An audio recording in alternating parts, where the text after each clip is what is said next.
Okay, waiting to go live on YouTube. Okay, hi. So, hi guys, this is Anand B, and I'd like to welcome you to another episode of Rambling of an Analyst. In today's episode, it's I think relatively special for me. One of the reasons why is I'm doing two streams, one on Facebook and also one on YouTube. So I'm actually really excited. This episode is coming back from one of the more popular episodes which I created, which is how to 40 times your gains in Bursa Malaysia. I think many of you guys saw how we picked an asset class which gave you 40 times your gains. And in that example, what I said was if we put about 600 ringgit in that particular asset class, we will get, I think, 24,000 ringgit, which is absolutely wonderful. So I think in today's episode, based on that particular episode, I got a couple of questions with regards to how does one even find stocks like this? Okay, how does one, stock pick like really good stocks? So this episode is going to talk a little bit about how I go through my stock picking process. And if you were to ask me what is my 80-20 rule with regards to how does one pick great stocks, I'll tell you guys. The 80-20 rule, for me at least, as simple as it might sound, but this is the truest thing, is always prepare. Okay, so hear me out. Okay, if you're wondering what does 2 and 2 have in common.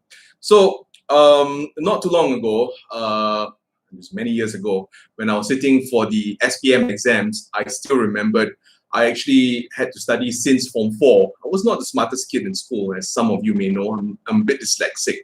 So despite me being relatively dyslexic, I managed to actually pass my SPM. I actually got a grade 2. Quite recently, I was looking at my SPM cert.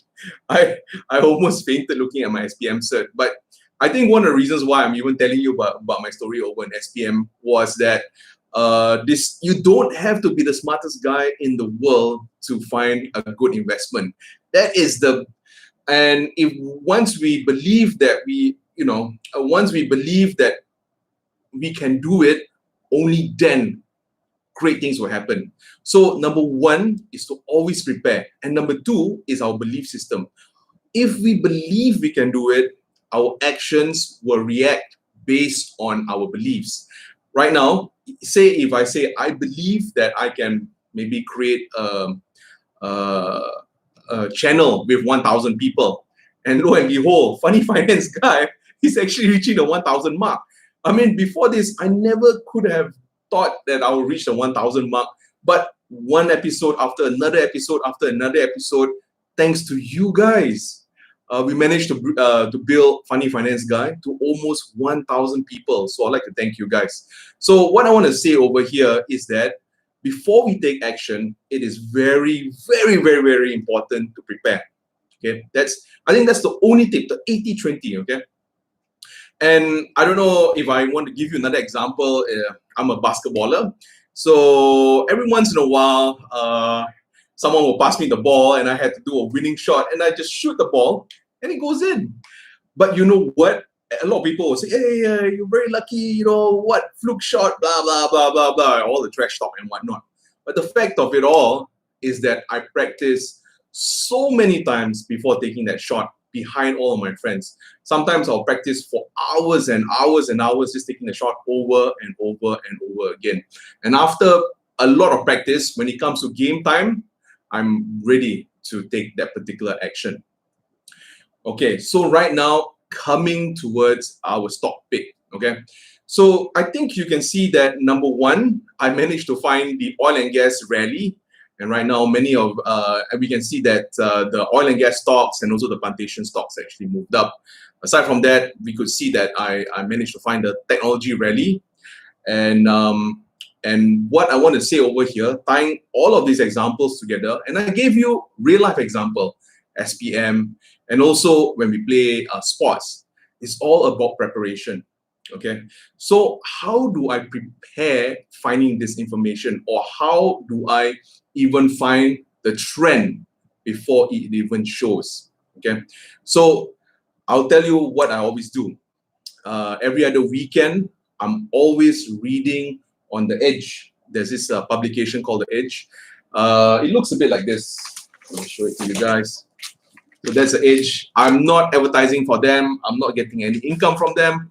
I just want to tell you how I actually find my stocks. So number one, I read a lot. Okay, so I read a lot on newspapers. The next thing which I do is I always go on Bursa. On Bursa Malaysia, there is always filing. And in this filing, all of these filings, right, sometimes the filings will come much faster than it comes on a newspaper. So if we were to find a filing faster than it disseminates on a newspaper, guess what, guys? If we were to invest right before it goes to mainstream media, yeah, that's how we can make some money. So always go on Bursa Malaysia. On Bursa Malaysia, look at company announcements. On company announcements, they will tell you what the management is up to. Whether the management is looking towards buying a new factory, whether the management is looking towards investing in a new asset, or whether the management has disposed a particular business which gave them extraordinary gains. So always look on Bursa Malaysia, right? The third thing which I always do, right? So number one, always read the newspapers. Number two, always go on Bursa Malaysia. Number three, I think this one is a bit iffy, but it really works for me, okay? Is that always surround yourself with people which have the like-mindedness, okay? So every time when I talk to my investments friends, right, I always get ideas on what to invest next. I always, for this, they always said, the 5 people around you will shape the future that you are in, right? And I always I said, you know what, whatever, I never quite believed it until one day I looked at some of my nieces and nephews. Every time when they watch a cartoon, right, like the Teenage Mutant Ninja Turtles or whatever, they will start to act and react towards that. And you know what? I'm sure if any of you guys talk to one of your friends and he has a catchphrase like, whatever lah, whatever, eventually after hanging out with that particular friend, I'm sure some of us would have caught that particular catchphrase. And also for me, before I got smart with my money, right, I was always in debt, right? When I first started in the workforce, I didn't earn much. And I was working in an audit firm, and I was so much in debt. And what I did was, the number one thing which I did was to hang out with people which had better management skills. After a while, I picked up the language, I picked up the mindset, right? So over here, if you guys are wondering, but how can I find friends which actually think or talk about investments? For this, I have a solution. If there's no one in your circle of friends, for this, I'll suggest to you guys to maybe go always on YouTube, go on the lives, maybe interact with the person on the lives. So hi guys, thanks for coming on the live. Always go on YouTube. There's always, try to listen to the advice they give. Eventually, when you listen to enough investment advice, all of a sudden, you will start seeing trends and you will start making sense of the news. And you will start seeing trends on your own. And this is how you slowly increase your investment intuition. And when your investment intuition increases, that's when you make your super profits, okay? For me, how I prepared to actually come to this particular stage was to tell you guys, I sat for my CFA exam. This is Certified Financial Analyst exams. I sat for my CFA level 1 5 times. One of the reasons why, like I said, I couldn't quite read numbers that well. And I sat for CFA level 2, maybe 3 times. So it was many years and many hours. So it was work, CFA exam, work, CFA exam. And I did it for about 10 years, okay? Aside from that, I'm always reading my newspaper. And when I have time right now, In fact, even though as some of you guys may know, I'm actually retired. Even though I'm I'm retired right now, I still always open my Bloomberg newspaper. I always go on Bloomberg. I always go to YouTube. I always listen to news with regards to stock. So to boil everything down, to distill everything down, before we aim and shoot and fire, there's one thing we all must do, which is prepare.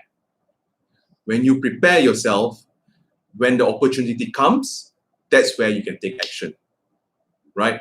We don't want to be in a position where there's an opportunity, we just don't know what to do. We always want to be in the situation when there's an opportunity and we have prepared for many, many months with regards to this particular opportunity.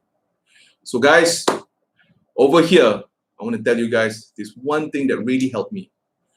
Always read, always prepare. One day, the opportunity will match your skill set, and that's where we all can make a little bit of money. Okay, with that, guys, I'm opening up for any questions. I can see a couple of live audiences over here. Okay, so moving forth, I will try to make, I guess, live episodes a bit earlier in the day. That's what I'm telling myself. I'm doing the hardest thing in the beginning of the day. For me, the hardest thing is always to record live episodes. And yeah, and I always delay it towards the end of the day. And I always delay it at the end of the week. And I told myself, every time when we do something uncomfortable, that's where amazing things happen. And you can see it on this channel, where even though I find it very uncomfortable coming on live, and you can see that even the way I talk, it's a bit, I jump from one idea to the next idea. I do apologize for that. But when we do something uncomfortable, when we go out of our comfort zone, that's where we see more amazing results. And for you guys, since you guys already hopped on this particular channel, I know for you guys, there's so many things to do, and yet you guys are listening towards investment advice. And for that, guys, you are one step closer towards finding your, I guess, your good stocks. Okay, guys, thank you so very much. Give me a bunch of thumbs up if you like this particular episode. At least I know I'm actually making sense and I'm helping some people. With that, take care and always invest and always be reading and always be, I guess, investing in ourselves. With that, take care, guys.